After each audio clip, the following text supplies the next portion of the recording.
Hello students, welcome to you CR International School online classes. Students, how are you? I hope that everyone is fine at your home. Now we are going to start our chapter 6 जिसका नाम है राजनीतिक दल, political science का chapter है ये। और आज का जो हमारा टॉपिक है दलीय व्यवस्था के ऊपर है कि किस तरह के, हमने पहले बताया कि राजनीतिक दल क्या होते हैं। अब राजनीतिक दलों में जो व्यवस्थाएं हैं वो किस तरह से कितनी प्रकार की है, आज का हमारा टॉपिक ये है। तो 3 तरह की व्यवस्थाएं होती हैं, एक दलीय, द्विदलीय और बहुदलीय। एक दलीय व्यवस्था वह होती है जिसमें एक ही दल काम करता है, एक ही दल को कामकाज करने की परमिशन होती है, उसी को सरकार चलाने की और सरकार पर नियंत्रण करने की परमिशन होती है। एक ही दल इसमें मेल होता है। इस तरह से जैसे कि चीन में है, उदाहरण आप चीन का ले लो।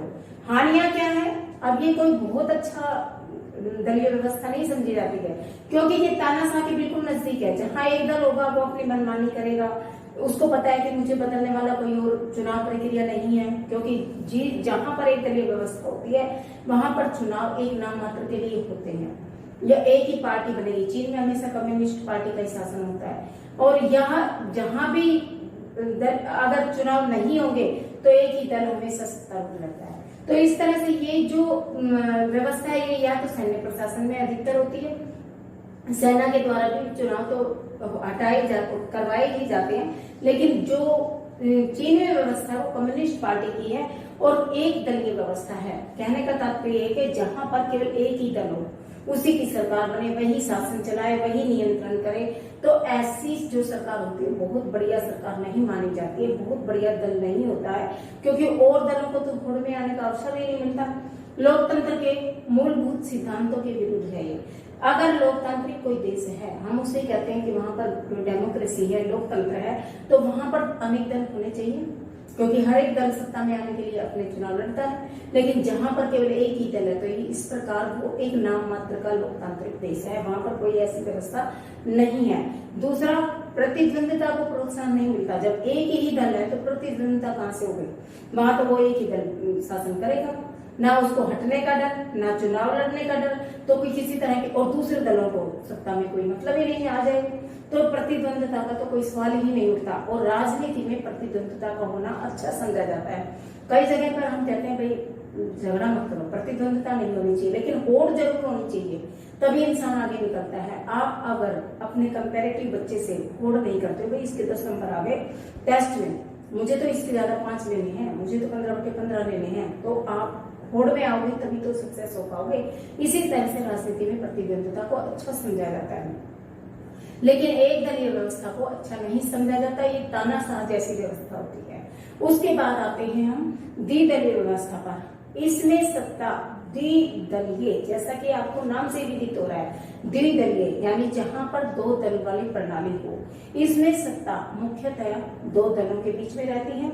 अनेक दल होते हैं देश में, लेकिन सत्ता मेन 2 दलों के बीच में रहती है। कभी वो दल आ जाता है, कभी वो दल आ जाता है, लगातार एक दल भी हो सकता है। तो इस तरह से इसमें मेन औचित्य जो है, प्रभुत्व जो है, वो मेन 2 दलों का ही रहता है। बहुमत पाकर सरकार को बनाने में को यहाँ पर दोनों में से एक दल तो आएगा ही, एक विपक्षी दल में रह जाता है, दूसरा सरकार बना लेता है। इस तरह से एक प्रक्रिया निरंतर चलती है। तो ये भी बहुत बढ़िया व्यवस्था नहीं मानी जाती है। ऐसी व्यवस्था अमेरिका में भी है और ब्रिटेन में है। अगर आपसे कोई पूछे एक दलीय व्यवस्था कहाँ पर है तो आप चीन का नाम लेंगे, द्विदलीय व्यवस्था कहाँ पर है तो आप अमेरिका और ब्रिटेन का नाम लेंगे। इस प्रकार तीसरी इसके लाभ क्या है? ये तो हानियां हो गई कि यहाँ पर कोई भी बहुमत पाकर सरकार 2 दलों में से एक बना लेगा, 2 दलों का ही इसमें प्रभुत्व रहता है, एक दल हटेगा दूसरा गद्दी पर आ जाएगा। लेकिन इसकी हानियां क्या है?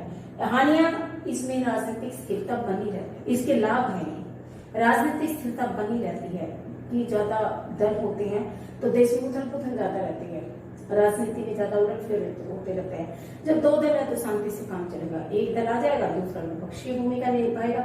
तो इसमें ज्यादा भाई बार बार एक दल को मौका मिलता है, फिर दूसरे को मिलता है, तो देश के नागरिक जो होते हैं उन दलों से वाकिफ हो जाते हैं, उनकी नीतियों से, उनके काम करने के तरीकों से। तो इसमें राजनीतिक अस्थिरता नहीं आती है, वो स्थिरता बनी रहती है कि ज्यादा उलटफेर नहीं होता है, और मिश्रित सरकार की भी संभावना कम हो जाती है। जैसे भारत जैसे देश में बहुत दल है, तो वहां गठबंधन की सरकारें बन जाती हैं। ऐसे देशों में जब दल ही दो है तो गठबंधन क्या करेंगे, वो तो कर ही नहीं सकते हैं, क्योंकि सत्ता में आने के लिए दोनों दल लड़ते हैं, तो एक हारेगा तो विपक्ष की भूमिका ही नहीं निभाएगा। तो इस तरह से यहाँ पर आपको मिश्रित सरकार बनाने की जो जानकारी होती है उसकी संभावना कम हो जाती है। ये तो इस द्विदलीय व्यवस्था के लाभ थे। अब ऐसा नहीं है कि सारे अच्छी ही होती हैं, उसकी हानियां क्या है कि मतदाताओं के पास, जो वोट डालने वाले लोग हैं, उनके पास दो दलीय व्यवस्था में कोई विकल्प नहीं बचता है, क्योंकि एक बार कोई सी एक दल की सरकार बन जाती है, दूसरी बार दूसरे दल की बन जाती है। तो इस तरह, या फिर एक ही दल चलता रहता है, दूसरे को कुछ समय बाद अवसर मिलता है, तो मतदाताओं के पास कोई विशेष विकल्प नहीं होते हैं। बड़े देश के लिए ऐसी व्यवस्था उपयुक्त नहीं मानी जाती है, क्योंकि एक बड़ा देश है, भारत जैसा देश हो, तो उसमें दो दल कहाँ काम कर पाएंगे। इतने बड़े देश को संभालने के लिए तो बहुत सारे दलों की आवश्यकता होती है, तो बड़े देश के लिए इसे बहुत ज्यादा अच्छा नहीं समझा जाता। अब आते हैं हम बहुदलीय व्यवस्था, जहां पर अनेक दल हो, मतलब दो से ज्यादा दल हो, और प्रत्येक दल सत्ता में आने के लिए, सरकार को बनाने के लिए, सरकार में अपनी एक जगह पाने के लिए होड़ में रहते हो। तो ये यहाँ पर बहुत सारे, आप भारत में देखो कितनी पार्टियां, बीजेपी, कांग्रेस, इनेलो, बहुजन, बहुत सारी पार्टियां हैं। तो इस तरह से वो क्या होता है, अपने दम पर स्पष्ट बहुमत पाकर वे सरकार बना सकते हैं, और बहुदलीय व्यवस्था होने के कारण दो या तीन दल मिलकर आपस में भी सरकार को बना सकते हैं, जिसे हम गठबंधन या गठजोड़ की सरकार कहते हैं। तो इसमें लाभ क्या है, इसमें जितने ज्यादा दल होंगे उतने ही ज्यादा लोगों के हित और विचार सामने आएंगे, उनको राजनीतिक प्रतिनिधित्व प्राप्त हो जाता है। विभिन्न विचारों के लोग, विभिन्न हितों के समुदाय, अपने अपने समुदाय के हितों को लेकर लोग सामने आते हैं, तो जितनी भी परेशानी होती है वो सुलझने की संभावना बहुत ज्यादा हो जाती है। उसके बाद मतदाताओं के पास भी बहुत सारे चांसेस होते हैं, वो चाहे तो जिस पार्टी को भी, जिस उम्मीदवार को भी, जिस दल के नेता को जिताकर सरकार में लाना चाहते हैं, ला सकते हैं, क्योंकि मान लो उनको एक दल से नाराजगी है तो दूसरे दल में चले जाते हैं, दूसरे से नाराजगी तीसरे को, तो उनके पास विकल्प होते हैं बहुत सारे। दो दल हो तो मजबूरी है कि भाई एक को छोड़कर दूसरे में जाना ही पड़ेगा, लेकिन यहाँ ऐसा नहीं है। यहाँ वो बहुत सारे दलों के कारण उनके पास चॉइस के भी बहुत सारे चांसेस होते हैं। फिर भी इसकी भी हानियां, क्योंकि हर चीज के दो पहलू होते हैं, लाभ और हानि। तो इसकी हानियां क्या है, इसमें राजनीतिक अस्थिरता रहती है, क्योंकि इसमें दल बहुत ज्यादा है, तो उलटफेर राजनीति में, क्योंकि हर दल अपने आप का एक वर्चस्व बनाना चाहता है, एक औचित्य पाना चाहता है, सत्ता में होड़ में आने के लिए वो निरंतर प्रयासरत रहता है। तो यहाँ पर इस कारण से राजनीतिक अस्थिरता रहती है। कभी किसी दल की सरकार, कभी किसी दल की सरकार, और जब चुनाव की प्रक्रिया शुरू होती है उस समय तो देखा करो कितनी ज्यादा, मतलब चारों तरफ अभियान, प्रचार प्रसार, जितनी ज्यादा पार्टी होंगी उतना ही राजनीति को प्रभावित ज्यादा करते हैं। तो संसद में निर्णय लेने में भी देरी होती है, क्योंकि बहुत सारे दल होते हैं, तो सभी दलों की नीतियों को देखा जाता है। और सबसे बड़ी बात, जितने ज्यादा दल होंगे उतना ही सत्तारूढ़ दल को मजबूत होना पड़ता है कि हर एक दल की बातों को वो जवाब दे सके, उसके पास एक अपनी बात को रखने का, अपनी बात जो वो लागू करने जा रहे हैं उसका उनके पास स्पष्ट सही उत्तर हो।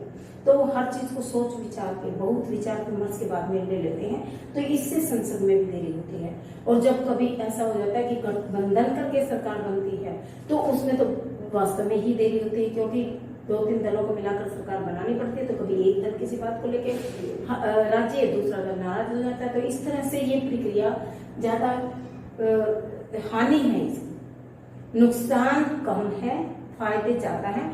भारत में ये व्यवस्था है। अगर आपसे कोई एग्जाम्पल पूछता है तो इस प्रकार आज हमने अपनी तीनों दलीय व्यवस्थाएं जो थी उस टॉपिक को क्लियर किया। आप मोटे तौर पर समझ लीजिए, एक दलीय व्यवस्था होती है जहां पर केवल एक ही दल की सरकार बनती है और चलती है। द्विदलीय व्यवस्था वो होती है जहां पर दो दल होते हैं, उनकी सरकारें आपस में निरंतर बदलती रहती हैं। और बहुदलीय व्यवस्था होती है जहां दो दल से ज्यादा सरकारें होती हैं। सबके मैंने आपको लाभ और हानि बताए हैं। आज के लिए इतना ही बहुत है, और जितना मैं आपको बताती हूँ उसको लिखते रहिए, याद करते रहिए, क्योंकि आपके टेस्ट कभी भी होते रहेंगे। हर 10वें 15वें दिन आपके टेस्ट होंगे, और आपको ऑलरेडी ये नहीं बताया जाएगा कि आज एक टेस्ट होगा, आपको एक दिन पहले बताया जाएगा। इसलिए अपन टेस्ट की तैयारी रेगुलर रखें, ठीक है। Okay, thank you.